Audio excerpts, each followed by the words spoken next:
નમસ્કાર. ચાલો આજે આપણે ભારતીય અર્થતંત્રને ગતિ આપતા એક જબરદસ્ત એન્જિન વિશે વાત કરીએ. તૈયાર છો? ચાલો સીધા મુદ્દા પર આવીએ. હવે જુઓ, આપણા સ્ત્રોત તો ભારતના વિકાસના ઘણા બધા પાસાઓને આવરી લે છે, પણ આજે આપણું ફોકસ એક ખાસ જગ્યાએ રહેશે. જી હા, આપણે વાત કરવાના છીએ ફૂડ પ્રોસેસિંગ ઉદ્યોગની. એમ કહી શકાય કે આ ભારતીય અર્થતંત્રનો એક એવો હીરો છે જે પડદા પાછળ રહીને કામ કરે છે. જરા આ આંકડા પર ધ્યાન આપો. 4 અબજ. આ કોઈ નાનો સૂનો આંકડો નથી. ભારતમાં રોજ 4 અબજ વાર ભોજન લેવાય છે. આના પરથી જ અંદાજો લગાવી શકાય કે આપણી ઘરેલું માંગ કેટલી જંગી છે. તો આટલી મોટી માંગ છે એ તો સમજાઈ ગયું, પણ આ જ વાત એક મોટી સમસ્યા પણ છે અને એક મોટી તક પણ. આપણે આને અબજો ભોજનની સમસ્યા કહી શકીએ. ચાલો આને જરા ઊંડાણપૂર્વક સમજીએ અને જોઈએ કે આ વિપુલતામાં મૂલ્ય ક્યાં છુપાયેલું છે. પહેલાં તો એ સમજી લઈએ કે ભારત ખેતીવાડીમાં કોઈ નાની સૂની હસ્તી નથી. આપણે આખી દુનિયામાં દૂધના ઉત્પાદનમાં નંબર 1 છીએ અને ફળો શાકભાજીમાં બીજા નંબરે. અને એ પણ ભૂલવા જેવું નથી કે આપણી લગભગ 60થી 65% અર્થવ્યવસ્થાનો આધાર જ ખેતી છે. તો સવાલ એ થાય કે જો બધું આટલું સારું છે તો સમસ્યા ક્યાં છે? સમસ્યા છે પ્રોસેસિંગમાં.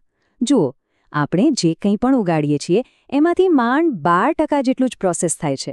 હવે એની સરખામણી વિકસિત દેશો સાથે કરું જ્યાં આ આંકડો 80% સુધીનો છે. કેટલો મોટો તફાવત છે, નહીં? અને આ પ્રોસેસિંગના અભાવનું પરિણામ શું આવે છે? બગાડ, સીધો બગાડ. લણણી પછી લગભગ 5થી 18% ફળો અને શાકભાજી તો એમ જ ખરાબ થઈ જાય છે. આ સીધું નુકસાન છે, ખેડૂતો માટે પણ અને આપણા દેશની અર્થવ્યવસ્થા માટે પણ. આને રોકવાનો એક જ રસ્તો છે, પ્રોસેસિંગ. તો આ જ સમસ્યાને ઉકેલવા અને બગાડને સંપત્તિમાં ફેરવવા માટે સરકારે કેટલાક વ્યૂહાત્મક પગલાં લીધા છે. ચાલો જોઈએ કે આ પગલાં કયા છે.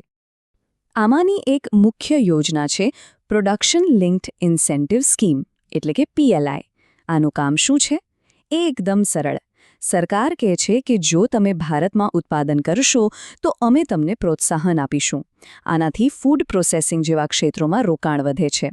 અને PLI એકલી નથી.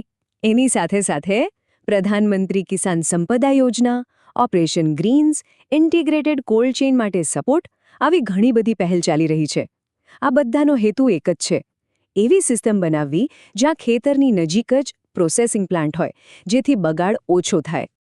ટૂંકમાં કહીએ તો આ બધા પ્રયત્નોનો મુખ્ય ઉદ્દેશ્ય એ છે કે ખેડૂતના ખેતરથી લઈને આપણા રસોડા સુધી માલ પહોંચાડવાની આખી જે સપ્લાય ચેઇન છે એને એકદમ મજબૂત અને કાર્યક્ષમ બનાવવી.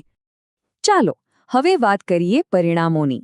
આ બધી યોજનાઓ તો બની ગઈ, પણ શું જમીન પર કોઈ ફરક પડ્યો છે?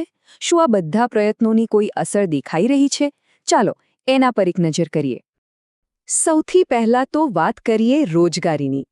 જ્યારથી 2021માં PLI યોજના શરૂ થઈ છે ત્યારથી આ સેક્ટરમાં 3.3 લાખ નવી નોકરીઓ ઊભી થઈ છે. આ બતાવે છે કે આ ઉદ્યોગ લોકોના જીવન પર સીધી અને સકારાત્મક અસર કરી રહ્યો છે. બીજું એક સફળતાનું ઉદાહરણ જોઈએ, દરિયાઈ નિકાસ. આપણી દરિયાઈ પેદાશોની નિકાસ 72,000 કરોડ રૂપિયાને પાર કરી ગઈ છે અને એમાં સૌથી મોટો હિસ્સો ફ્રોઝન ઝીંગાનો છે. આને કહેવાય બ્લુ ઇકોનોમીમાં વેલ્યુ એડિશન. હવે વાત કરીએ બ્રાન્ડિંગની તાકાતની. સરકારે બાજરી જેવા આપણા પરંપરાગત અનાજને શ્રી અન્ન નામ આપ્યું. 2023ને આંતરરાષ્ટ્રીય બાજરી વર્ષ તરીકે ઉજવ્યો. અને આનાથી શું થયું? આખી દુનિયામાં ભારતીય બાજરીની એક નવી ઓળખ બની અને માંગ આસમાને પહોંચી ગઈ. અને આ ખાલી વાતો નથી, આંકડાઓ પણ એ જ કહે છે. બાજરીનું ઉત્પાદન સીધું 12 લાખ મેટ્રિક ટનથી વધીને 18 લાખ મેટ્રિક ટનથી પણ વધારે થઈ ગયું. એટલે કે 50% કરતાં પણ વધારેનો ઉછાળો. જબરદસ્ત કહેવાય. સારું, અત્યાર સુધી તો બધું ખૂબ જ આશાસ્પદ લાગે છે. પણ હવે આગળ શું? ભવિષ્યમાં કયા પડકારો આપણી રાહ જોઈ રહ્યા છે અને વૈશ્વિક સ્તરે નેતા બનવા માટે આપણે શું કરવું પડશે? ચાલો એના પર પણ વાત કરી લઈએ. સૌથી મોટો પડકાર છે આર્થિક અસમાનતા. જુઓ, આપણા દેશની લગભગ 60% વસ્તી ખેતી સાથે જોડાયેલી છે, પણ દેશની આવક એટલે કે GDPમાં એમનો હિસ્સો 20%થી પણ ઓછો છે. બીજી બાજુ સર્વિસ સેક્ટરમાં 20%થી પણ ઓછા લોકો કામ કરે છે, પણ જીડીપીમાં એમનો ફાળો 50%થી વધુ છે. આ જે મોટો ગેપ છે એને ફૂડ પ્રોસેસિંગ ભરી શકે છે અને ખેડૂતોની આવક વધારી શકે છે. અહીં એક વાત બરાબર યાદ રાખવા જેવી છે. જો તમે નવીનતા નહીં કરો તો તમે અદૃશ્ય થઈ જશો. આ વાત ફૂડ પ્રોસેસિંગ સેક્ટરને બરાબર લાગુ પડે છે. આપણે હવે ખાલી પ્રાથમિક પ્રોસેસિંગ પર અટકી શકીએ નહીં, વેલ્યુ એડિશન તરફ જવું જ પડશે. તો અંતમાં એક સવાલ જે વિચારવા જેવો છે, શું ઇનોવેશન અને યોગ્ય નીતિઓના જોરે ભારત ખરેખર દુનિયાનું રસોડું બની શકે છે? આ ક્ષેત્રમાં જે અપાર શક્યતાઓ છે એ જોતા આ સવાલનો જવાબ શોધવો ખૂબ જ રસપ્રદ રહેશે. વિચારવા જેવો પ્રશ્ન છે, ખરું ને?